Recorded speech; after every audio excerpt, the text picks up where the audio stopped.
Welcome to Everyday Nursing Knowledge Lectures, and today we will learn about mannitol, its action, its indication, and its effect on osmolality and care of patient who getting mannitol.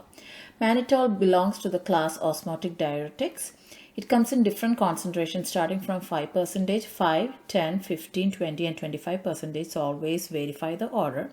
Now let's see the action of mannitol. When mannitol is given through IV, it causes movement of water from tissues, that is including brain, eyes and other tissues, into blood vessels, into interstitial fluid and plasma. So it's an hypertonic fluid, and when it is given, water is transported from cells into the blood vessels. As a result, the cells shrink. So this is used to decrease cerebral edema, to decrease intracranial pressure and decrease the pressure in the intraocular pressure. And finally, it is excreted by kidneys. So when it reaches the proximal tubule, it prevents the reabsorption of water, sodium chloride, into the blood. As a result, more water and solutes are excreted through the urine. So it increases the urine output. It increases the excretion of sodium and chloride. And as more water is excreted, as urine output increases, it also increases the plasma osmolality. Osmolality is the concentration of the plasma. It increases the plasma concentration. Now let's see the side effect and what to monitor in patients receiving mannitol. You have to watch for allergic reaction. It can be skin rash, itching, or it can be even severe anaphylactic reaction, which includes swelling of face, lips, tongue, etc. As it can affect the cerebral perfusion, the cells shrink. Monitor for CNS toxicity, including confusion, lethargy, seizures, etc. You have to monitor for fluid electrolyte imbalance. Remember, when mannitol is given, it increases urine output. It is osmotic diuretic. As a result, it can cause dehydration, hypovolemia. Also, you have to monitor the electrolyte, sodium chloride, etc.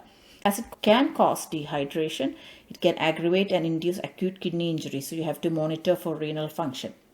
You have to monitor for pulmonary edema, auscultate for crackles. So remember, when mannitol is given, water from the cells moves into the blood vessel. So it can increase the intravascular fluid, can cause pulmonary edema, and sometimes it can cause exacerbation of CHF. Initial infusion of mannitol is given over 30 minutes and follow-up over 60 minutes, and the diuretic effect occurs within 1 to 4 hours of administration.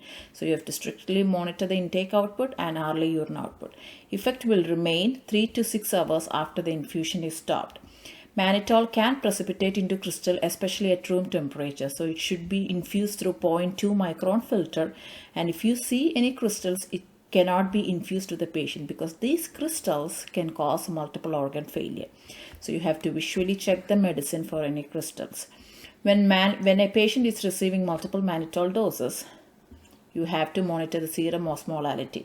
And if the serum osmolality goes up, you have to inform the physician. Observe and record the intracranial pressure before and 30 minutes after mannitol administration, because mannitol can rapidly decrease intracranial pressure.